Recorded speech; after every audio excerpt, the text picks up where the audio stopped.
प्यारी भव्य आत्माओं, एक महिला मेरे पास आई, आकर के रोने लगी।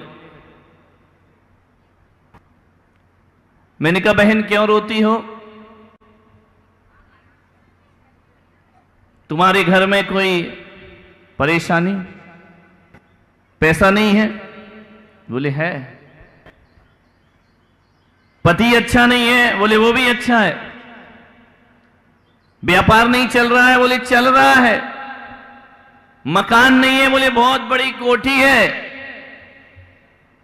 तुम इनका फिर काहे को रोती है? बोले इसलिए रो रही हूं महाराज। मैंने कहा संतान नहीं है? बोले है। तो फिर अब क्यों रो रही है? बोले मेरे एक बेटा नहीं। आदमी की दुख देखो, फालतू के फोकट के। लड़का नहीं है, लड़कियां ही लड़कियां हैं, इसलिए मेरे आशीर्वाद दे दो कि मेरे वंश में एक अंश आ जाए। कैसी 21वीं सदी में हम जी रहे हैं। आज भी लड़के और लड़की में भेद करते हैं। मान्यवर, मैं पुलक सागर कहता हूं कि तुम्हारे यहां लड़का ना हो तो ज्यादा दुख मत करना, लेकिन लड़की ना हो तो आदमी को दुखी होना चाहिए। एक लड़की हर परिवार में होना चाहिए, हर फैमिली में। लड़का ना हो तो कोई बात नहीं, लेकिन lड़की जरूर होना चाहिए। लड़की घर का गौरव है, लड़की घर की शान है। बेटियां बड़ी महान है। ध्यान रखना, सूरज का रूह चांद सितारा है बेटियां, गुलशन का गुल और गुल का नजारा है बेटियां। और फुर्सत मिले तो इनको जरा पढ़ भी लीजिए, गीता कुरान बाइबल भी रामायण बेटियां। बेटे तो अपनी बीवियों को लेके चल दिए, बेटे तो अपनी बीवियों को लेके चल दिए। बूढ़ों का सहारा और लाठी है बेटियां, बूढ़ों का सहारा और लाठी है बेटियां।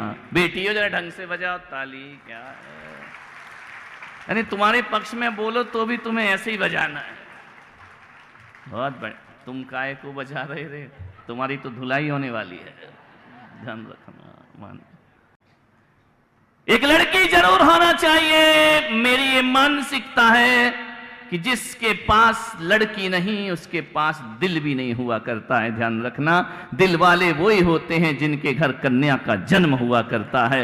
एक बात आप विशेष ध्यान रखिए, क्योंकि लड़के वाला थोड़ा अकड़ में जीता है। चंदू भाई है, लड़की नहीं है? नहीं है? आओ, तुम्हारा ही प्रवचन है आज। विचार करना है। लड़के वाले थोड़े अकड़ के जीते हैं कि हमारा लड़का है, हमें झुकने की जरूरत नहीं है।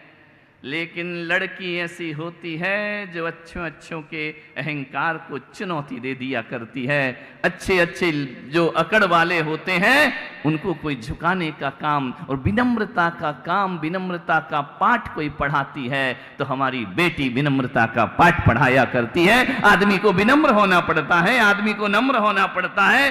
एक बेटी के कारण आपसे निवेदन है, बेटा ना हो तो चिंता मत करना, लेकिन बेटी ना हो तो जरूर चिंता में रहना। वो रो रही थी, मैंने कहा तू पागल हो गई, तेरी बेटियां हैं और तू रो रही है। एक बात ध्यान रखना, जिसके घर बेटी होती है ना, बेटे वाले उसके घर हाथ फैला के आया करते हैं कि अपनी कन्या का दान हमारे बेटे को। बेटी वाले तो हमेशा बड़े होते हैं, ध्यान रखना। कौन बारात लेके कौन आता है? बैंड बजाएगा, घोड़े पे लाएगा। लड़की वाले तो नहीं जाते ना तुम्हारे यहां लेने की घोड़े पे दामाद को, कंवर साहब को लेकर के आए। नहीं, कंवर साहब घोड़े पर आते हैं और डोली में बिठाकर हमारी बेटी को ले जाया करते हैं। ध्यान रखिए, एक बेटी जरूर हो। उस महिला से मैंने कहा बेटी नहीं है तो टेंशन क्यों ले रही है? बोले महाराज, मैंने कहा देख आजकल बेटियां वो काम करती हैं जो काम बेटे नहीं कर पाते हैं, वो काम बेटियां करके दिखा दिया करती हैं। लड़कियां आपका लड़कों से कम नहीं हुआ करती हैं। और मैं तो कहता हूं कम तो छोड़ो, लड़कियां लड़कों से 2 कदम आगे चला करती हैं। ध्यान रखिए, इतना उन्होंने विकास किया है, इतना उन्होंने तरक्की की है। बोले महाराज वो बात सब ठीक है, फिर भी महिलाओं को सुधारना बहुत कठिन काम। इतना मेरा गला पड़वा के कह रही फिर भी एक वंश का अंश तो चाहिए।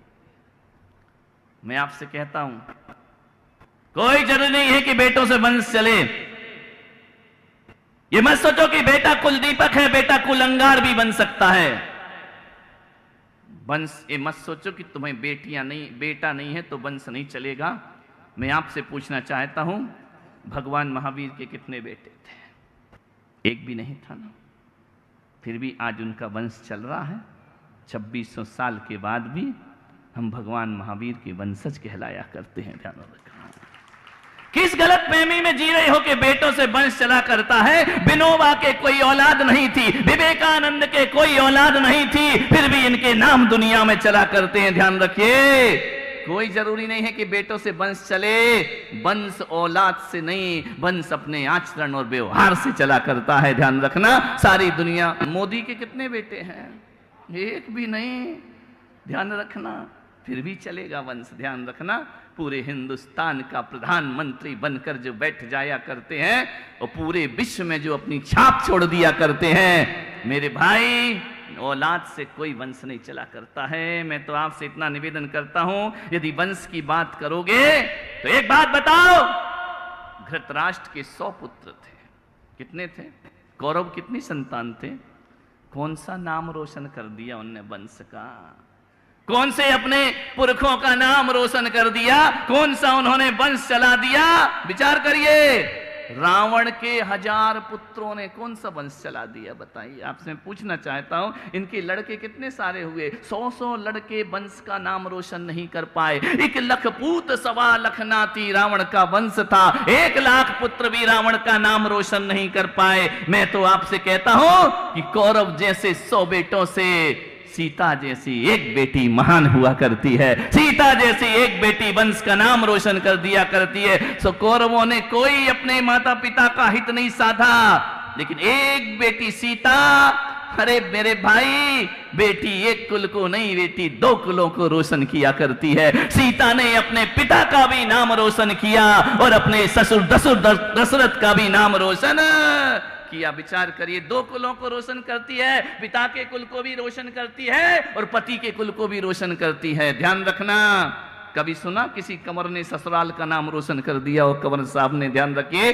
बेटी किया करती है खानदान का नाम रोशन। इसलिए मैं आपसे निवेदन करना चाहता हूं कि जितना ध्यान आपको बेटियों पर देना चाहिए उतना बेटों पर। एक लड़की आई, बोले महाराज शिकायत थी उसे माँ बाप से, बोले मेरी मम्मी सबसे खराब है, मेरे पापा खराब है, क्या करूं?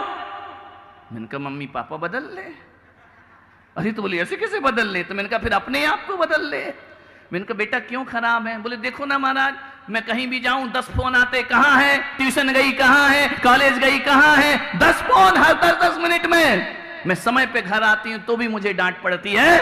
और मेरा जो भैया है ना, वो 10 बजे रात को आए तो भी उसे डांट नहीं पड़ा करती है। मुझसे कहा जाता है ऐसे कपड़े पहनो, वैसे कपड़े पहनो, भैया कुछ भी पहने उसको कोई रोक टोक नहीं हुआ करती है। भाई के लिए कोई पाबंदियां नहीं है। मैं सहेली के घर भी जाऊं तो माँ के 10 फोन आते हैं। बताओ महाराज, ये लड़के लड़की में भेद क्यों किया करते हैं? मैं कहीं जाऊं पूरी निगरानी रखती है, पूरी इंक्वायरी होती है, कहाँ गई थी, क्यों गई थी, किस लिए गई थी। भैया कहीं भी जाए तो कोई नहीं पूछा करता है। मेरे मम्मी पापा कितने खराब हैं, मुझ पर पहनने पर भी बंदिश लगाते हैं, घूमने पर भी बंदिश लगाते हैं। मैंने कहा बेटा तेरे मम्मी पापा दुनिया के सबसे अच्छे मम्मी पापा हैं।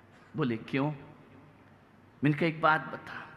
बोले भैया के और मेरे दोनों के बीच में इतनी पार्शलिटी चलती है। मैंने कहा नहीं, एक बात बता, यहां बेटियां बैठी हैं, उत्तर देना मुझे। बाजार जाते हो ना, सोचना,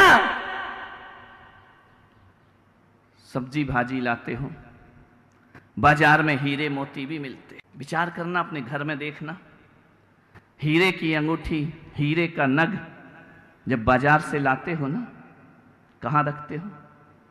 एक डिब्बी में।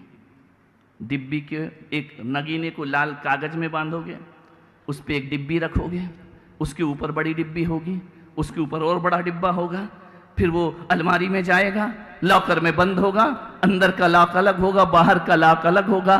बोले हाँ महाराज, मैंने कहा हीरा है, उसे संभालना पड़ता है। एक बात बताओ बेटियों, जब बाजार से सब्जी आती है उसे कितने लॉकर में रखा करते हो? बोले उसे लॉकर में रखने की जरूरत नहीं है, वो तो एक टोकरी में पड़ी रहती है। मैंने कहा बेटा एक बात ध्यान रखना, लड़के सब्जी भाजी हैं तो बेटी घर का हीरा हुआ करती है। लड़कों को संभालो या ना संभालो, हीरे को संभाल के रखना। लड़की घर की इज्जत है मेरे भाई, ध्यान रखना। लड़की घर की शान है, लड़कों पे ज्यादा मत करो। ये तो सब्जी भाजी आलू मूली से तो कौन लड़का बोला महाराज कल से नहीं आएंगे? नहीं नहीं, हम बोले या ना बोले, इनकी नजरों में तुम्हारी यही इज्जत है, ध्यान रखना। मानने मैंने कहा बेटी ये सब पाबंदियां लगती हैं इसलिए कि तू लड़कों से ज्यादा कीमती हुआ करती है, ध्यान रखना। मान्यवर एक बात याद रखना कभी जिंदगी में, बेटी ससुराल में रहकर भी माता पिता का ख्याल रखती है। बेटी ये बैठे हैं, बेटी के सब बाप लोग, बोलो जितनी केयर लड़की करती उतना लड़का नहीं किया करता है।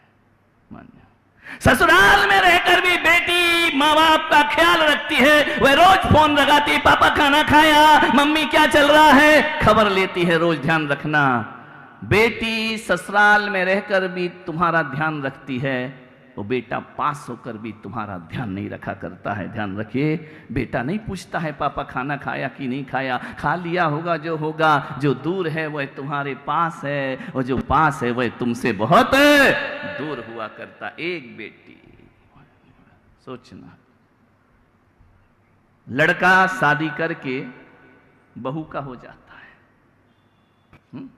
जब तक शादी नहीं हुई तब तक mummy papa mummy papa mummy papa, और जैसे ही शादी हुई आई एम सेपरेट सेपरेट, तुम अलग और हम अलग। ध्यान रख, लड़का बहू का हो जाएगा, लेकिन एक बात याद रखना, लड़की भले ससुराल चली जाए लेकिन अच्छा परिवार मिल जाए तो लड़की तो तुम्हारी है ही, दामाद के रूप में एक बेटा भी तुम्हें प्रदान किया करती है। वह दामाद तुम्हारी सेवा किया करता है, दामाद तुम्हारा ख्याल रखा करता है। मालूम है ना, तुम्हारा बेटा तुम्हारा नहीं ससुराल का ज्यादा ख्याल रखता है। ध्यान रखना है, तुम्हारे रिश्तेदार आ जाए, बुआ आ जाए तो घुमाने नहीं ले जाएगा, साली आ जाए तो सबसे पहले घुमाने के लिए ले जाएगा। ध्यान रखिए ससुराल का कितना ध्यान रखता है। इसलिए मैं कह रहा हूं बेटी होना बहुत जरूरी है।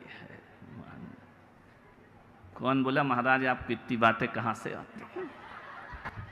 आ जाती हैं, क्या करें, तुम्हें देख कोई प्रवचन मेरी पुस्तक कोई आकाश से तो उतरी नहीं है, महावीर ने तो लिख के दिया नहीं है। जो भी प्रवचन तैयार होता है तुम लोग आके मुझे बताते हो, वो मेरा प्रवचन तैयार हो जाता है। ध्यान रखें, मान ख्याल किया, हमारी भारत की संस्कृति ने कन्या को मंगल बोला है, कन्हैया को मंगल बोला क्या? बोलो बोलो रे कन्हैया, तुमको तो छलिया बोला है, मंगल नहीं बोला है। मंगल कन्या होती है। कभी किसी जुलूस में देखना मंगल कलश लेकर ये लड़के चलते हैं कि लड़कियां चलती हैं?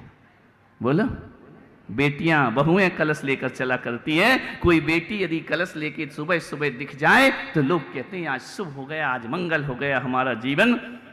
कभी कोई लड़का कलश लेके नहीं चला करता। चल मत लेना चंदू, बहुत गड़बड़, आते हुए महाराज लौट जाएंगे। ध्यान रखना, नहीं बेबी को दे दो मंगल हो जाएगा, नहीं वैसे भी तुम मंगल उसकी वजह से हो।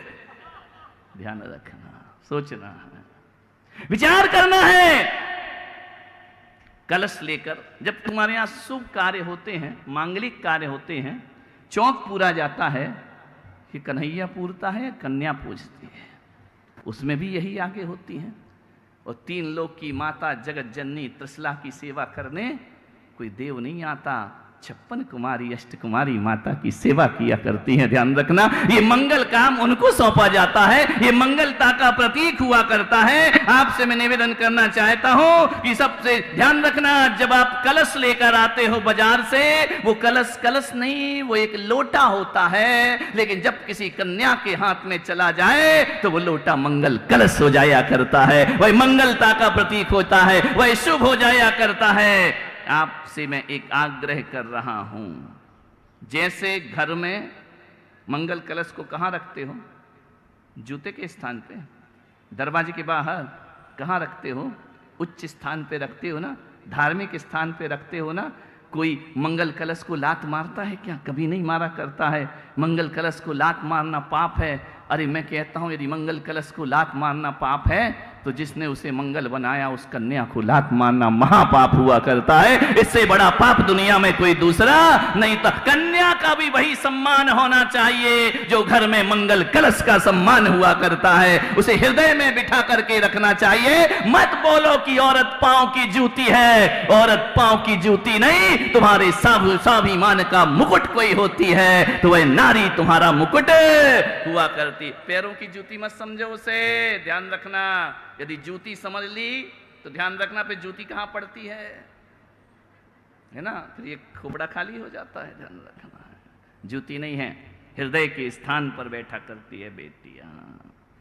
मान्यवर।